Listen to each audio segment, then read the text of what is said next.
नमस्कार मित्रों, S2 adviser में आपका एक बार फिर से स्वागत है। जीवन है तो जीवन के साथ कई तरह की घटनाएं भी घटित होती रहती हैं और वास्तव में हमारा जीवन विभिन्न घटनाओं का समुच्चय ही है।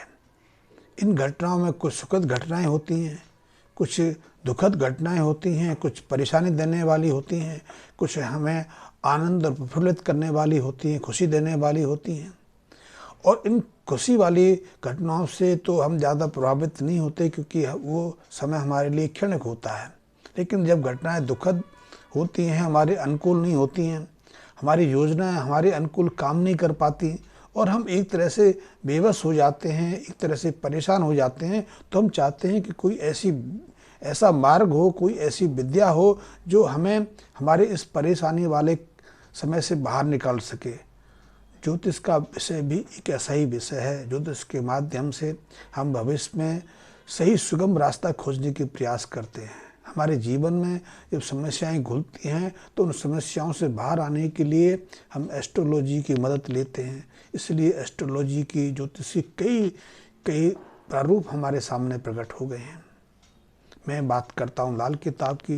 लाल किताब का प्राकट्य तो अभी 60-70 साल पहले हुआ, लेकिन इसकी विश्वसनीयता, इसकी जो शाश्वतता है, उसने दुनिया को इतना प्रभावित किया कि इसने पंजाब के छोटे से गांव से निकल कर आज अपनी प्रतिभा, अपनी विश्वसनीयता विश्व के अनेक देशों तक स्थापित कर ली है। इसलिए आज लाल किताब की प्रैक्टिस पंजाब में ही नहीं, हिमाचल प्रदेश, जम्मू कश्मीर, दिल्ली, हरियाणा से लेकर देश के विभिन्न हिस्सों में, और देश के विभिन्न हिस्सों में नहीं, यूएसए, ब्रिटेन, कनाडा, यूरोप के कई देश और ऑस्ट्रेलिया तक, यानी कि दुनिया के तमाम देशों तक फैल गई है। मेरे पास भी बहुत सारे मित्रों के फ़ोन विदेशों से भी आते रहते हैं। ज़्यादातर उनमें से वही लोग होते हैं जो भारतीय मूल के होते हैं, लेकिन कभी कभी उनके यूरोपियन मित्र भी मेरे से कंसल्ट करने का प्रयास करते हैं। तो लाल किताब एक अद्भुत है, और लाल किताब की विश्वसनीयता इसलिए है कि इसमें सिर्फ फलादेश या किसी घटना को पकड़ने का ही प्रयास नहीं होता, इसमें घटना का सॉल्यूशन निकालने का, परेशानी का कोई उपचार मार्ग भी ढूंढने का प्रयास होता है। और उन उपायों के माध्यम से हम बहुत सारी समस्याओं से बाहर भी जाते हैं, हम बहुत सारे कष्टों से मुक्ति भी हो जाते हैं। तो आज मैं बात करूंगा लाल किताब को जानने इस टाइटल के अंतर्गत मंगल ग्रह की।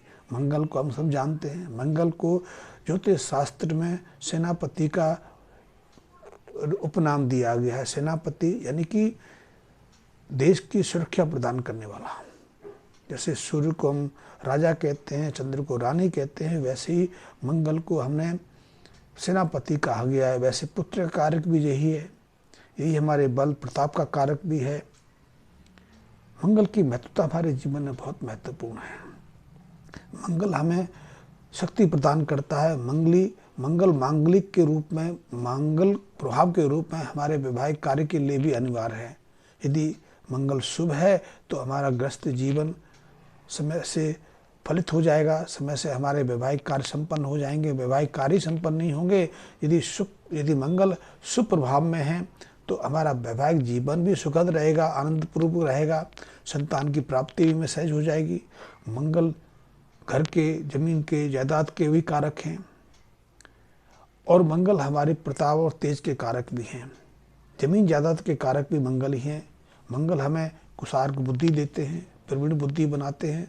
और यदि मंगल शुभ हैं तो फिर हमारे जीवन में एक अलग स्तर रहता है। हम हर क्षेत्र में सफलता की तरफ सहजता से अग्रसर हो जाते हैं। लेकिन यही मंगल यदि अशुभ बन जाए तो फिर पीड़ा देने में, हमें दुख दर्द देने में, हमें सताने में, हमें उग्र करने में भी पीछे नहीं रहते। इसीलिए मंगल के अशुभ प्रभाव में पड़ने से हमारा स्वभाव उग्रतापूर्ण हो जाता है, उदंड हो जाता है। हम लड़ने झगड़े पर आतार हो जाते हैं, हम दूसरों की हत्या कर बैठते हैं, क्रोध से भरे रहते हैं। और यहाँ तक देखा गया है कि यदि मंगल की अशुभ अवस्था में, अशुभ दशा में हम किसी से पैसा ले लें, कर्जदार हो जाएं, तो उस कर्ज से हम जीवन में मुक्त नहीं हो पाते। मंगल का ये भी प्रभाव है। मंगल की तो महत्वता बहुत ज़्यादा है। इन सब कारकों में बात करेंगे तो ये विषय बहुत लंबा हो जाएगा, लंबा खिंच जाएगा। मैं बात कर रहा हूँ कि यदि मंगल शुभ है और शुभ मंगल यदि बुध के साथ विराजमान है तो हमें पराक्रमी बना देते हैं, हमें ना हारने वाला, ना पराजित होने वाला योद्धा बना देते हैं। हम जिस कार्य में हाथ डालते हैं उसमें हम असफल नहीं होते, हम सफल होकर ही आगे की तरफ अग्रसर होते हैं। यदि शुभ मंगल बृहस्पति के साथ मेल बनाए तो हमें बुद्धिमान बनाते हैं, बुद्धि के क्षेत्र में, विद्वत्ता के क्षेत्र में शीर्ष स्थान प्रदान करते हैं। हमें परीक्षा में कभी असफल होने में किसी तरह की भूमिका नहीं निभाते। हमें हर एक परीक्षा में सफलता, निश्चित रूप से सफलता ही नहीं प्रदान नहीं करते, हमें उच्च श्रेणी का एक विद्वान बनाने में मदद करते हैं। यही मंगल जब शुक्र के विराजमान साथ में हूँ, शुक्र मंगल का मेल वैवाहिक कार्य के लिए बहुत महत्वपूर्ण है। महत्वपूर्ण नहीं, वैवाहिक जीवन के लिए बहुत महत्वपूर्ण है। शुक्र विवाह के कारक माने गए हैं, ये भौतिक सुख संपदा के कारक भी माने गए हैं। यही यौनाचार के, सेक्स को पूर्णता से संपन्न करने का भी मुख्य कारक सूर्य हैं। सूर्य से भौतिकता भी आती है, भौतिक सुख संपदा भोगने का जितना प्रभाव है वो शुक्र के साथ में आता है। लेकिन जब शुक्र मंगल के साथ मेल कर जाते हैं और दोनों शुभ भाव में होते हैं तो हम जीवन का पूरा आनंद ले पाते हैं। लेकिन देखने में आया है जब शुक्र मंगल के साथ अशुभ स्थिति में आ जाएं और 10 में घर में विराजमान हो जाएं तो व्यक्ति की जो इच्छा है, व्यक्ति की जो आकांक्षाएं वो उस कदर बढ़ जाती हैं कि वो किसी भी स्तर पर अपनी इच्छाएं पूरी करना चाहता है। यदि वो किसी स्त्री को चाहता है तो वो किसी भी रूप में उसको प्राप्त करके रखता है, चाहे उसके लिए उसको कुछ भी करना पड़ जाए। कामोत्तेजना से, काम वेग से उतना भर जाता है कि वो कई बार बलात्कार जैसी स्थिति तक पहुंच जाता है, जोर जबरदस्ती पर उतर आता है।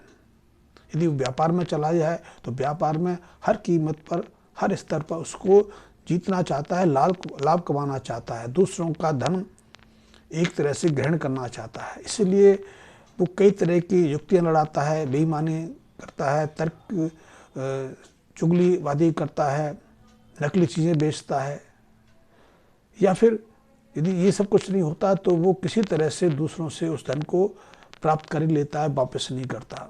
मंगल की अशुभता हमें बहुत पीड़ित भी करती है। गृहस्थ जीवन में शुक्र मंगल का मेल कई अशुभ स्थितियां पैदा कर देता है और कभी कभी तो स्थितियां यहाँ तक बढ़ जाती हैं कि वो अपने जीवन साथी के साथ धोखा करने में, छल करने में, उसको गुमराह करने में भी पीछे नहीं रहता, यहाँ तक कि मारपीट करने से भी पीछे नहीं आता। और कभी कभी तो स्थितियाँ यहाँ तक बिगड़ जाती हैं कि वो जीवन साथी की हत्या तक कर देता है। ऐसे में यदि आपकी जन्म कुंडली में शुक्र मंगल का मेल अशुभ बन के बैठा है तो ऐसे में 13-14 वर्ष के आसपास उस जातक के हाथ से कुछ उपाय करा लेने चाहिए, क्योंकि मैं तो लाल किताब को उपाय बताता हूँ।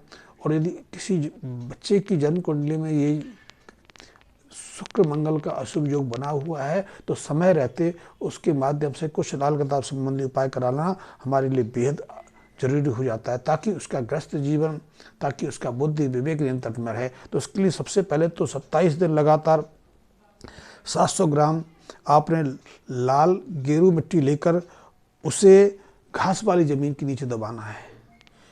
इसको उपाय को निरंतर 27 दिन करना है। और फिर जब भी नए साल में वर्षफल, जब जन्मदिन आता है तो जन्मदिन से पहले भी 7 दिन इस उपाय को करना है। इस उपाय से बुद्धि विवेक नियंत्रण में रहता है, क्रोध अग्नि एक सीमा से आगे नहीं बढ़ पाती है, इसलिए व्यक्ति हर दर्जे की क्रूरता से बच जाता है। तो इस उपाय को करना चाहिए। इसके अलावा जिन जातकों की जन्म कुंडली में या जिनका विवाह हो गया है, वैवाहिक कार्य होने वाले हैं, गृहस्थ जीवन की शुरुआत हो गई है, शुरुआत होने वाली है, गृहस्थ जीवन की शुरुआत हो गई है, लेकिन परस्पर सहयोग, परस्पर प्रेम पूर्ण जो जीवन है में किसी तरह से विघ्न बाधाएं खड़ी हो रही हैं, मतभेद पैदा हो गए हैं, कलह हो गई है, तो ऐसे जातकों को मंगलवार के दिन दूध के अंदर आटा गरम करके हलवा बना के देसी घी उसमें डाल के, यानी कि देसी घी का हलवा बनाना है। लेकिन हलवा में आपको पानी का प्रयोग नहीं करना, पानी के जगह आपको दूध का प्रयोग करना है। दूध यदि देसी गाय का हो तो अति उत्तम है, लेकिन पैकेट वाले बाजार में बिकने वाले थैली के दूध इस काम में ज़्यादा महत्वपूर्ण भूमिका नहीं निभाते। तो आपको दूध के माध्यम से हलवा तैयार करना है, देसी घी का हलवा तैयार करना है। जब हलवा तैयार हो जाए तो उसके ऊपर से अलग से देसी घी पिघला के डालना है, और इस हलवा को आप कांसे के बर्तन में भरकर हर मंगलवार हनुमान जी के मंदिर में जाके बच्चों को बांट सकते हैं, लोगों को प्रसाद स्वरूप प्रदान कर सकते हैं। ये उपाय अति महत्वपूर्ण है। इससे जातक की मंगल शुक्र की जो अतिताई है, जो क्रोध आती है, जो अनियंत्रित क्रोध की भावना है, वो शांत होती है। इस उपाय को करना बहुत महत्वपूर्ण है। इसके अलावा 7 मंगलवार आप हनुमान जी की मंदिर जाके हनुमान जी को चूल्हा चढ़ा सकते हैं। चूल्हा चढ़ाने के लिए जो सिंदूर होता है उसे आप चमेली के तेल में घोलें। वैसे चमेली के तेल की जगह आप सरसों का तेल भी प्रयोग कर सकते हैं। उसको घोलकर हनुमान जी को, क्योंकि हनुमान जी की प्रतिमा मिट्टी की होती हैं, तो उस मिट्टी की प्रतिमा पर उसका लेपन करें। जब पूरी तरह से लेप दें तो उसके ऊपर आपने चांदी की बर्क चिपकानी है। इसके बाद आपने फूल मालाएं समर्पित करनी है, धूप आदि जगानी है, घी का दीपक जला के रखना है। हनुमान जी के साथ सामने कुछ बैठ के चिंतन मनन करके अपनी प्रार्थना, अपने जीवन में सुख शांति प्रदान करने, धन संपदा देने, कर्ज से मुक्ति, यानी जो भी आपकी परेशानी है उसकी विनती करनी है। और यदि पूर्ण आस्था से आप इन उपायों को करेंगे तो निश्चित रूप से आपकी दुख दर्द को लाल किताब के ये उपाय आपके जीवन से निकालने में निश्चित रूप से मददगार होंगे। लाल किताब बहुत अद्भुत है, इसलिए मैं बहुत मित्रों से प्रार्थना करता रहता हूँ कि यदि उनकी रुचि लाल किताब को जानने समझने में है, यदि जीवन में कोई परेशानी समस्या खड़ी हो गई है, उसका निदान चाहते हैं, तो पहले तो मेरे इस चैनल को सब्सक्राइब भी कर लें, ताकि मेरी जो जानकारी है आप तक समय के अनुसार पहुंचती रहे। और इसके लिए आप मेरे बेल आइकन को प्रेस कर लें।